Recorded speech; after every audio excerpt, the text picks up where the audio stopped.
Assalamualaikum warahmatullahi wabarakatuh.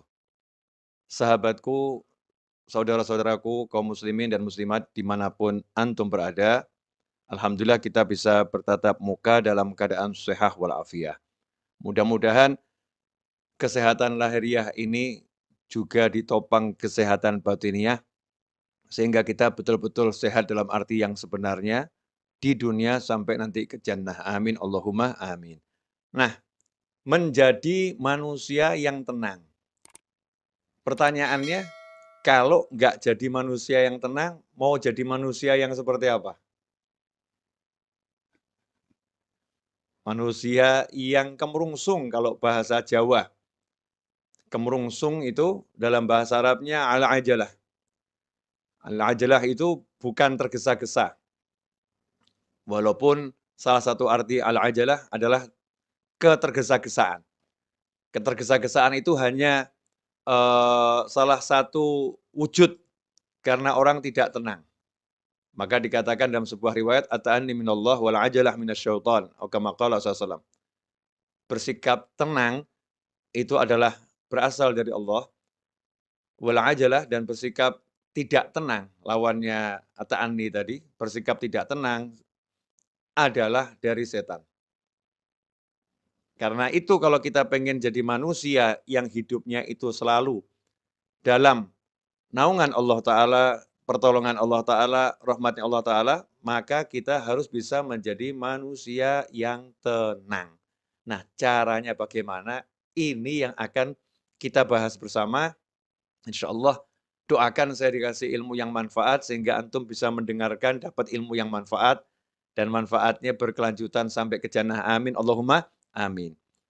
Walaupun pertemuan kita sesaat, pertemuannya agak lama, mudah-mudahan manfaatnya selama-lamanya. Amin. Kenapa kita jadi tidak tenang? Jawabannya adalah karena kita merasa terancam. Terancam jabatannya, jadi nggak tenang.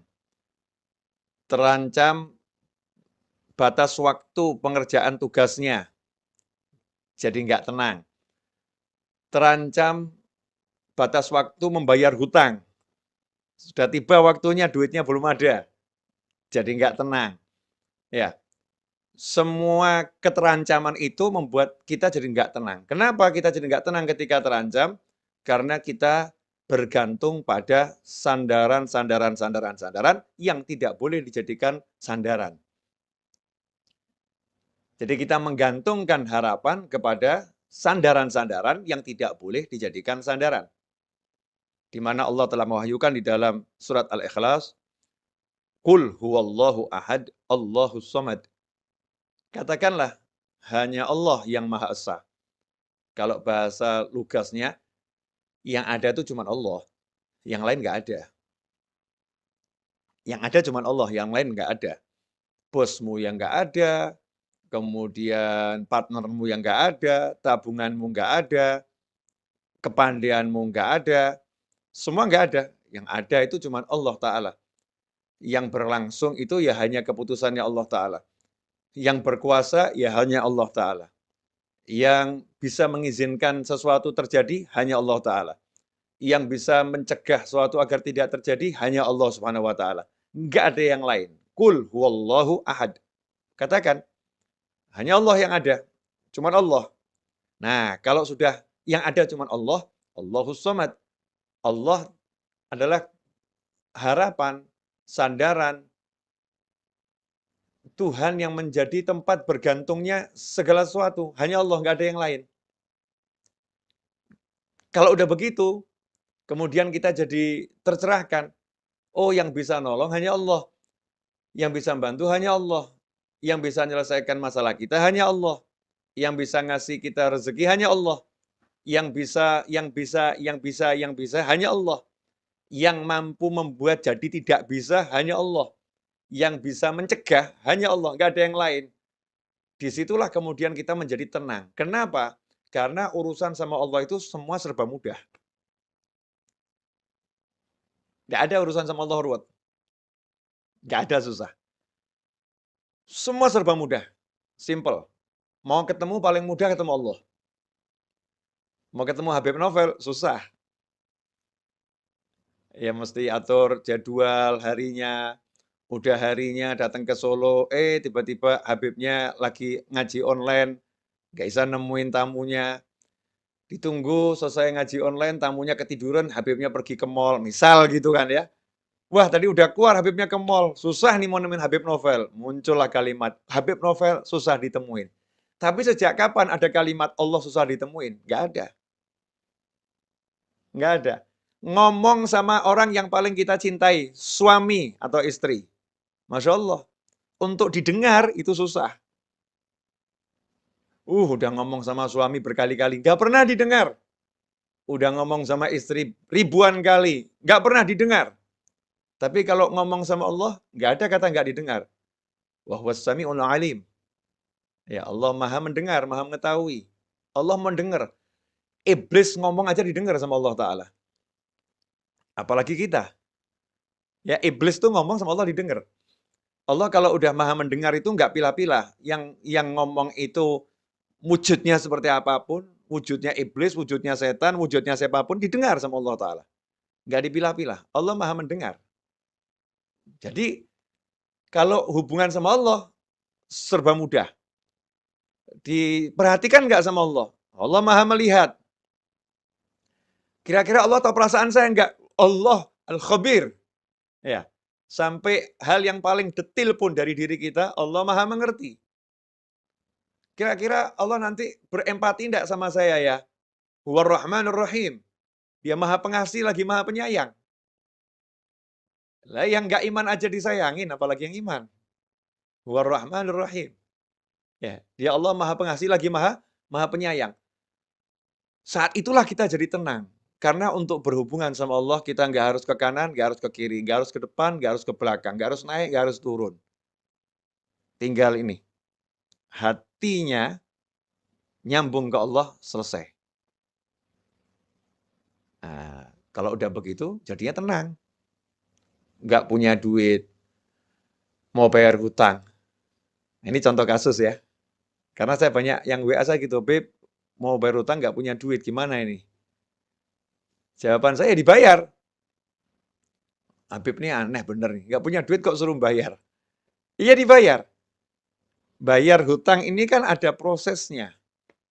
Proses nomor 1, jangan pernah percaya sama siapapun yang mengatakan kamu mampu bayar hutang. Enggak. Katakanlah kepada siapapun, saya tidak mampu membayar hutang saya. Yang mampu bayar hutang saya hanya Allah Ta'ala, tapi saya akan bayar hutang saya. Tugas saya adalah berniat membayar hutang. Yang nanti buat saya mampu bayar hanya Allah, nggak ada yang lain. Jangan pernah percaya tabunganmu mampu untuk bayar hutangmu. Wah, itu nanti langsung diuji. Tabungannya tiba-tiba habis. Anaknya sakit, habis tabungannya. Selesai. Naudzubillah min dzalik. Jangan sombong. Wah, saya punya tabungan banyak, saya punya aset banyak. Sombong amat kamu. Nah, Tuhanmu, asetmu, tabunganmu. Sebentar dihancurkan sama Allah Ta'ala. Galaunya luar biasa. Jangan pernah mengandalkan siapapun dan apapun. Saya punya Allah, Allah akan lunaskan hutang saya. Saya berniat bayar hutang. Nomor 1 itu. Ya. Kemudian nomor 2 bagaimana? Minta. Jangan sombong. Yang penting usaha dulu. Salah kamu. Yang penting minta dulu. Karena usaha itu diantaranya memohon pada Allah Ta'ala. Itu usaha. Bagaimana Rasul mengajarkan suasana sebagai utusannya Allah? Utusannya Allah loh ini. Berarti kan wakilnya Allah. Saya kirim utusan ke rumah Ustadz Fakhrul Razi. Berarti wakil saya. Nah itu makna kesaksian bahwasanya baginda Muhammad SAW adalah Rasul, utusan. Ya. Rasul, utusannya Allah Ta'ala. Artinya semua yang dari Rasul nggak mungkin salah, karena semua yang dari Rasul dari Allah. Makanya kalau sampai mengatakan, ngapain memuliakan Rasulullah? Muliakan Allah, itu aneh. Memuliakan utusannya Allah, itu namanya memuliakan Allah Ta'ala. Kalau saya ngutus seorang ke rumahnya Ustadz Fakhrul Razi, kemudian Ustadz Fakhrul Razi dikasih tahu, ini utusannya Habib Novel. Kemudian beliau mengatakan, saya hormati Habib Novel. Kalau kamu tidak, saya marah. Kalau mau hormati saya, hormati utusan saya. Itu saya utus, sudah saya pilih. Kan begitu. Saya utus, sudah saya pilih. Bukan sembarang orang yang saya utus. Sementara Allah katakan, Allah utus manusia yang terbaik sebagai penutup utusan di akhir zaman, sampai kapanpun. Penutupnya adalah baginda Muhammad SAW. Utusannya Allah Ta'ala. Diberi utusan yang the best buat kita semua. Nah, bagaimana kita memperlakukan utusan Allah ini, SAW? Kita menganggapnya manusia biasa, naudzubillah min dzalik. Kita harus menempatkan beliau sebagai penghubung kita pada Allah Ta'ala. Kalau saya mau dekat sama Allah, ya beliau ini penghubungnya. Kalau saya mau sukses dunia akhirat, ya ini yang punya semua informasinya ada pada baginda Muhammad SAW. Karena Allah berbicara dengan kita semua lewat baginda Muhammad SAW yang membumikan ajarannya Allah Subhanahu Wa Taala kepada umat manusia. Nah, Rasul ternyata ngajarin mudah. Mau hutang mau lunas, siapa yang berhutang dengan niat untuk melunaskan hutangnya, maka Allah akan lunaskan hutangnya. Siapa berhutang dengan niat untuk tidak melunaskan hutangnya, maka Allah akan hancurkan hartanya. Kama qala sallallahu. Ngeri. Bukan cuman nggak lunas tuh, bahkan hancur hartanya. Bisnisnya akan remuk semua kalau niatnya nggak baik. Tapi kalau niatnya baik, mau melunaskan hutang, Allah akan melunaskan hutangnya. Nomor satu itu. Kemudian nomor dua, suruh baca doa. Banyak sekali doa dan amalan dari Nabi Muhammad SAW. Ada yang menjadi amalan dibaca tiap pagi. Ada yang dibaca tiap selesai sholat. Amalkan semua itu. Yang amalan pagi hari diamalkan untuk pelunas hutang. Amalan selesai sholat diamalkan untuk pelunas hutang. Ya, kemudian apa lagi? Melunaskan hutang orang lain. Maksudnya kalau kita punya piutang nih, ya kita jadi manusia yang juga baik sama orang-orang yang nggak bisa bayar. Dah, kamu saya lunaskan. Walaupun kita masih punya hutang banyak ini. Tapi ini orang-orang susah semua, nggak bisa bayar. Kita lunaskan. Nah, nanti kalau kita udah begitu, ini tahap level awal dasar udah kita jalankan, maka rahmat udah datang tuh. Rahmati qaribum minal muhsinin. Rahmatku dekat dengan orang-orang yang suka berbuat kebajikan, orang-orang ihsan. Nah, tahap berikutnya mulai usaha. Ini tadi ya semua kan satu paket ya, jangan dipilah-pilah. Jangan dikasih jarak 2 tahun kemudian baru usaha, bukan loh ya. Bukan urutan waktu 2 tahun kemudian, 3 tahun, enggak. Segera langsung, usaha. Ini usaha saya untuk melunaskan hutang saya dengan izin Allah Ta'ala. Nah, nanti Allah akan apa? وَالَّذِينَ جَاهَدُوا فِينَا لَنَهْدِيَنَّهُمْ سُبُلَنَا وَإِنَّ اللَّهَ لَمَعَ الْمُحْسِنِينَ. Janjinya Allah Ta'ala, وَالَّذِينَ جَاهَدُوا فِينَا, dan barang siapa sungguh-sungguh menempuh jalan kami, salah satunya ini, sungguh-sungguh menempuh jalannya Allah Ta'ala dalam melunaskan hutang. Itu kan ya, salah satu contoh. وَالَّذِينَ جَاهَدُوا فِينَا لَنَهْدِيَنَّهُمْ سُبُلَنَا. Maka kami akan tunjukkan, kami bimbing. Kalimatnya itu lanahdiyannahum dengan lam taukid, nun taukid. Kami sungguh akan bimbing dia menempuh jalan kami. Enggak suruh jalan sendiri. Allah enggak cuma kasih jalan, ini jalannya terus jalan sendiri, enggak. Jadi kalau hidayah itu selalu dengan bimbingan, guide, al-hadi. Selalu membimbing, enggak ditinggalkan. Dibimbing untuk menempuh bukan satu jalan, jalan-jalannya Allah Ta'ala. Sehingga orang yang sudah menerapkan syariatnya Nabi Muhammad SAW, tidak akan pernah kehilangan ide, tidak akan pernah kehabisan cara, tidak akan pernah kehabisan jalan, karena Allah bukan bimbing dia satu jalan, Allah akan bukakan miliaran jalan. Nih. Nah kalau begitu ya tenang saja. Lawang dikasih tahu sama Allah solusinya segitu banyak kok. Masa nggak tenang? Belum. Lah yang ada kan sekarang gimana? Pusing. Mata gelap. Nggak ada solusi. Gimana ini? Mentok. Taunya cuma satu jalan. Jalannya apa? Cari duit. Lupa sama yang ngasih duit. Yaitu Allah Subhanahu wa Ta'ala. Nah ini tenang ini kalau kita mau kembali pada Allah Subhanahu wa Ta'ala. Kalau kita nggak mau kembali sama Allah, nggak bakal tenang. Apapun yang kita andalkan akan buat kita susah. Apapun yang kita harapkan akan membuat kita menjadi galau, resah. Tapi kalau kita kembali pada Allah Ta'ala, bersandar sama Allah Ta'ala, maka selesai masalah. Contoh, ini contoh bersandar sama Allah. Kita masih ingat betul dalam hadis disebutkan, ada 3 orang berteduh di dalam sebuah gua. Ya, sebuah gua di sebuah bukit. Saat berteduh, tiba-tiba ada batu yang jatuh dari atas gunung itu, menutup persis di mulut gua. Tanpa celah. Ketiga orang di dalamnya tidak bisa keluar. Batunya besar. Ya, naluri manusia berusaha menggeser batu. 3 lelaki perkasa menggeser batu yang besar.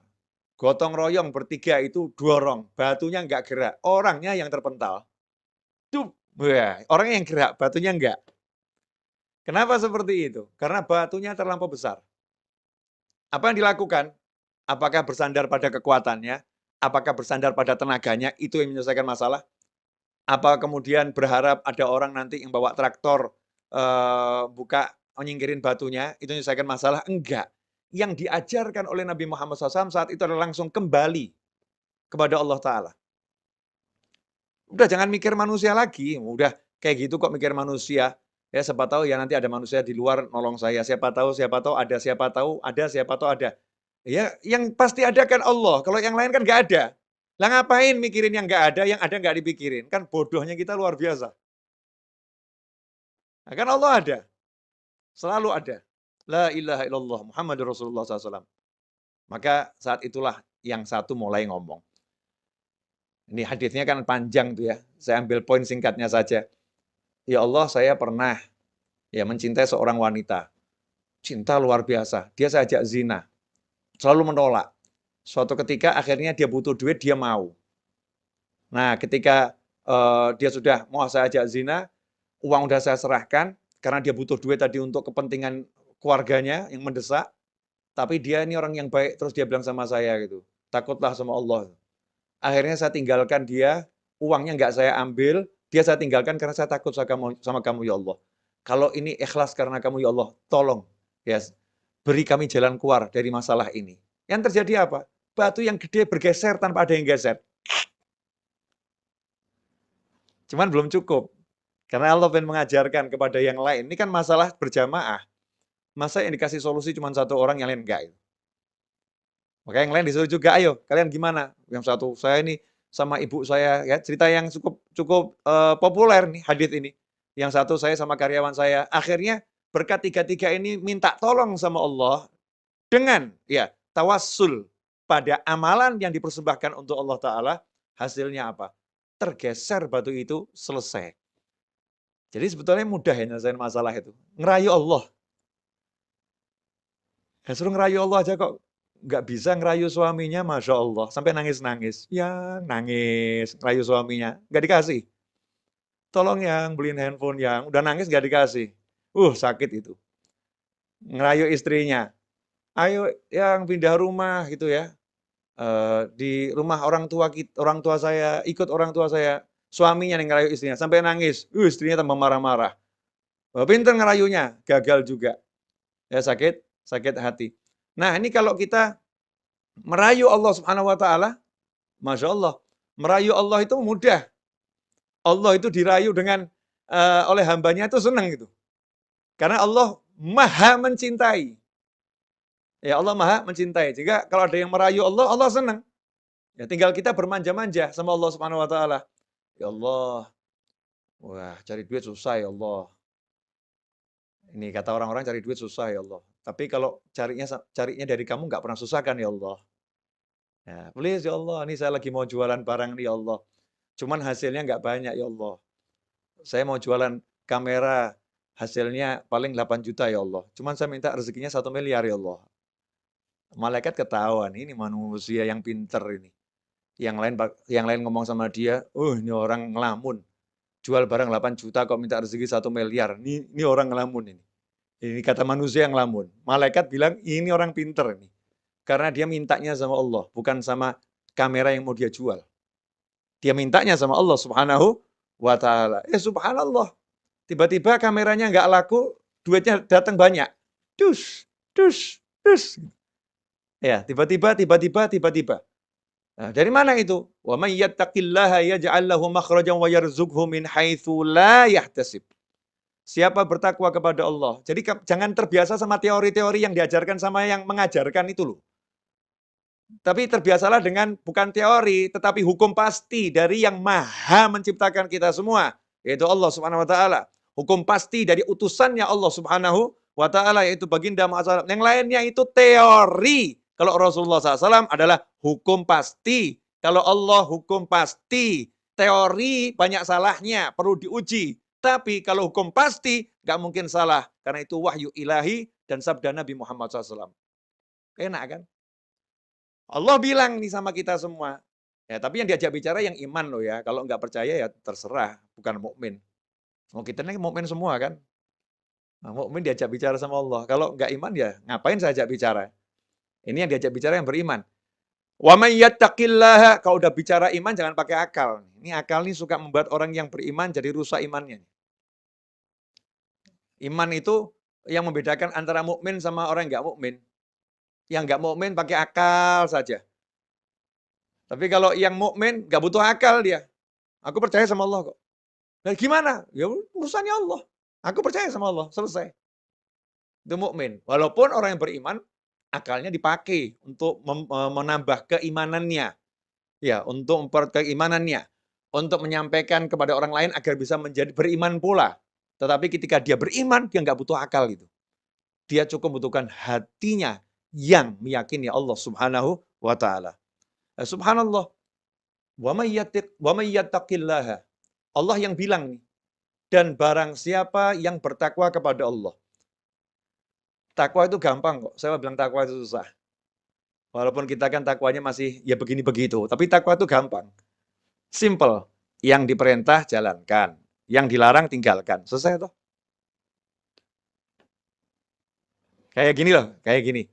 Wah, zaman sekarang ini mau ke mall aja susah nih. Mesti punya aplikasi Peduli Lindungi. Mesti harus sudah divaksin. Mau ke mall aja susah. Nggak susah toh ya? Ya jalankan saja peraturannya. Kalau kamu sudah vaksin, punya aplikasi Peduli Lindungi, kamu ke mall, mudah, nggak susah. Kan gitu. Nah, begitu pula dalam kehidupan kita dengan Allah Ta'ala. Simple. Kamu laksanakan perintah Allah, kamu jauhi larangan Allah, Allah laksanakan janjinya kepadamu. Wa may yattaqillaha, apa yang didapatkan? Yaj'al lahu makhraja. Hal yang paling ruwet dalam hidup manusia itu kalau jalan buntu. Betul ya? Jalan buntu. Lamar anaknya orang, ditolak, jalan buntu. Pusing dia. Ngelamar kerjaan di kantor, jalan buntu, pusing dia. Ya, mau bayar hutang nggak ada duit, jalan buntu, pusing dia. Maka janjinya Allah Ta'ala buat yang percaya sama Allah, yang mau ikuti aturannya Allah Ta'ala, wa may yattaqillaha, siapa takwa sama Allah, apa yang Allah janjikan nomor satu? Yaj'al lahu makhraja. Don't worry. Jangan khawatir. Ojo wedi. Jangan takut kamu. Ya, jangan takut. Kenapa? Yaj'al lahu makhraja. Dia Allah akan selalu. Oh, ini harus digaris bawah ini. Dia Allah akan selalu yaj'al lahu, memberikan kepada dia yang bertakwa pada Allah Ta'ala makhraja, jalan keluar. Batu nutupin segede apapun, orangnya bertakwa, Allah kasih jalan keluar. Kehidupan dunia sengeri apapun, orangnya bertakwa, Allah kasih jalan keluar. Makanya buat orang yang bertakwa, tenang. Yang lain heboh, ini gimana, ini bagaimana. Tenang dia. Nanti saya akan diberi solusi sama Allah. Nanti saya akan diberi solusi sama Allah. Yang lain nanya, lah solusinya bagaimana? Solusinya apa? Ya kan nanti Allah yang kasih. Ngapain saya pikir sekarang? Yang ngasih Allah kok saya yang mikir. Tuh, seperti Nabi Musa alaihissalam. Nabi Musa sama Bani Israel ketemu lautan yang luas. Umatnya bingung waktu itu. Gimana depan lautan, belakang Fir'aun ngejar. Nabi Musa santai. Ya. Kalla inna ma'ya rabbi sayahdin. Kalla. Sungguh nggak mungkin kita celaka. Inna ma'ya rabbi. Allah bersamaku. Sayahdin. Nanti dia Allah akan beri saya petunjuk. Nanti dia Allah akan beri saya petunjuk. Hasilnya apa? Dikasih sama Allah solusi. Jalan keluar. Jalan keluarnya bagaimana prosesnya? Simple. Nggak ribet. Nggak cari pasukan. Nggak cari relawan, nggak cari tambahan manusia untuk bantu perjuangan, nggak cari A sampai Z, ya memakai yang sudah ada di tangan, yang ada di tangan Nabi Musa AS, nggak jauh-jauh loh. Ya udah tongkatmu pukulkan ke laut. Solusi yang nggak masuk akal manusia. Dek. Laut terbelah, Nabi Musa dan pengikutnya selamat, Fir'aun tenggelam dan binasa, diabadikan sampai akhir zaman dan sepanjang masa. Selesai masalah. Yaj'al lahu makhraja. selalu diberi solusi oleh Allah Ta'ala. Selalu diberi jalan keluar oleh Allah Ta'ala. Gak cukup itu. Plus, وَيَرْزُقْهُ مِنْ حَيْثُ لَا يَحْتَسِبْ.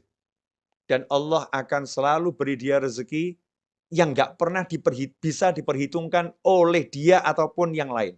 La yahtasib. Jadi orang yang dekat sama orang bertakwa ini kalau kalkulasi rezekinya pasti pusing. Udah lah, gak mungkin ketemu. Mau pakai jurus model apapun. Kok bisa ya? Kok bisa? Nanti kok bisa gitu. Karena Allah suka ngasih surprise sama hambanya yang bertakwa. Surprise. Surprise. Gitu. Allah ngasih kejutan. Nih. Sampai kita bingung nih. Bertubi-tubi dikasih rezeki sama Allah Ta'ala. Min haitsu la yahtasib. Dari arah yang gak pernah bisa dia perkirakan. Dia sehebat apapun punya ilmu, apa tuh Mas Eto, kalau untuk memprediksi namanya apa itu? Kita kalau misalnya punya data, apa itu istilahnya itu? Seperti Google tuh punya, kalau Google bisa bagus itu karena punya, bukan AI Mas Eto. Namanya, ilmunya kalau di matematika itu. Saya sudah nggak sekolah soalnya. Apa nih Mas Eto? Atau ini siapa pemirsa yang tahu nih? Ya, coba ditulis di chat. Apa namanya itu? Statistik. Ya, ketemu. Nanya sama kalian nggak dijawab, udah nanya sama langit. Statistik. Gitu. Ilmu statistik. Ya, walaupun dia punya data yang lengkap, ya kehidupan Pak Yai ini dari umur sekian sampai sekian didata semua koleganya sampai terus dia perkiraan saya hari ini Pak Yai, Habib, Ustadz, ya Fulan atau Fulanah akan dapat rezeki dari arah sini. Allah akan kasih arah yang lain. Yang ngasih aku bukan statistikmu. Aku udah bilang, yaj'al lahu makhraja wa yarzuqhu min haitsu la yahtasib. Udah la yahtasib, udah jangan kamu hitung. Jangan kamu pikir. Jangan kamu cari-cari, nggak bisa. La yahtasib. Allah udah bilang, nggak pernah bisa diduga rezekinya orang yang bertakwa. Nggak bisa, itu Allah menunjukkan kemampuannya memberi rezeki. Allah menunjukkan kuasaannya dalam beri rezeki. Allah menunjukkan otoritasnya kepada manusia. Kamu nggak bisa, hanya aku yang bisa. Asyik itu. Min haitsu la yahtasib. Jadi tenang, orang bertakwa itu nggak pernah mikirin rezekinya hari ini atau besok. Tugasnya apa? Jalankan perintah, tinggalkan larangan. Perintahnya suami cari nafkah. Ya, cara cari nafkah keluar ke pasar misalnya. Ya keluar ke pasar. Perintahnya ketika keluar ke pasar bagaimana berdoa. Perintahnya ketika di pasar bagaimana? Baca doa, jaga pandangan, jaga pendengaran. Cari rezeki ke pasar, ngerumpi, gunjing, ghibah, namimah. Masya Allah. Teriak-teriak, saya tiap hari udah ke pasar, saya udah kerja. Kamu kerja nggak pakai caranya Allah? Bagaimana kamu dapat rezeki yang surprise? Makanya rezeki kamu ya hitung-hitungan tadi. Pusing kepalanya. Ya, pusing kepalanya. Ikhwani rahimakumullah. Ini yang perlu dipahami, bahwasanya kalau orang udah percaya sama Allah Ta'ala, tenang hatinya. Dia nggak akan pilih cara-cara yang lain. Mau pakar A sampai Z yang nggak ngurus, yang dia urus caranya Allah, cara Rasulullah SAW. Nah, nanti termasuk caranya Rasulullah, itu caranya ulama. Ya bagaimana pendapat para ulama, bagaimana petunjuk para ulama, hidupnya hanya begitu. Hidup ini singkat kok, mohon maaf loh ya. 60-70 tahun itu rata-rata umur kita. Hidup sampai 60-70 tahun kok cuman dibuat mikir cari duit, itu kan bodohnya kita luar biasa. Duit itu nggak usah dicari ya, pasti datang kok. Tapi ya usaha. Nah, usaha itu doa, ya. Usaha itu pergi ke pasar, kan gitu. Tapi jangan mikir cari duit, jangan. Habis energi. Ya, sayang. Mikir cari solusi. Nah, ini juga kebodohan kita. Solusi kok dipikir. Solusi itu diberi. Yang beri siapa? Ya ja'allahu makhraja, yang beri Allah, yang ngasih masalah Allah, yang beri solusi Allah. Selesai. Loh, cara mintanya sama Allah bagaimana? Cara mintanya takwa, gampang. Jalankan perintah, jauhi larangan. Selesai. Ini sekarang sukanya yang aneh-aneh, suka hidup ruwet, mumet, pusing, ya, pakai cara-cara yang nggak benar, cara yang nggak beres, cara yang benar, yang beres nggak dijalankan, yang nggak beres apa namanya, dijalankan, yang beres nggak dijalankan. Ini menyebabkan kita hidup dalam ketidaktenangan. Maka untuk menjadi manusia yang tenang, kita harus betul-betul qul huwallahu ahad, Allahus somad. Nah, insyaallah 30 menit saya berbicara ini barokah, ya, manfaat, kendati seperti yang tadi saya sampaikan, singkat, ya, mudah-mudahan manfaat, dan sampai nanti jannah manfaatnya nggak berhenti. Terus, ya, terus nyambung manfaatnya, karena kita bersama-sama belajar untuk menjadi manusia yang ingat kembali bahwasannya untuk menjadi tenang mudah kembali pada Allah, maka kita akan menjadi tenang setenang-tenangnya. Jazakumullah khairan Ustaz Fakhr Razi atas waktunya, atas kesempatannya. Insya Allah kita ketemu lagi di waktu yang akan datang, dan semoga Ustaz Fakhr Razi beserta sekolahannya, ya, beserta guru-guru yang di sana, wali murid, semua yang bekerja di sana, diberi oleh Allah Ta'ala kemudahan dalam segala hal yang diridhoi Allah Ta'ala, dijauhkan dari segala kesulitan, dari segala petaka, musibah, diberi kesehatan lahiriah dan batiniah, dijadikan anak didiknya bisa menjadi orang-orang yang semakin bertakwa pada Allah Subhanahu wa Ta'ala, dan mudah-mudahan diberi rezeki zahiran wa batinan, berlimpah ruah, datang dari segala arah tanpa susah payah, dan insya Allah kita semua oleh Allah Subhanahu wa Ta'ala dijadikan sebagai orang-orang saling mencintai di jalan Allah, orang-orang saling menyayangi di jalan Allah, saling mengunjungi di jalan Allah, dan kelak kita dipertemukan dengan baginda Muhammad sallallahu alaihi wasallam, dan semoga setelah usia panjang dalam semua kebaikan, kenikmatan, ketaatan, keridhaan, kebaikan, kekayaan, kemudahan, kesenangan, kita diberi akhir usia husnil khatimah. Wassallallahu ala sayyidina Muhammadin wa alihi wasallam walhamdulillahi rabbil alamin.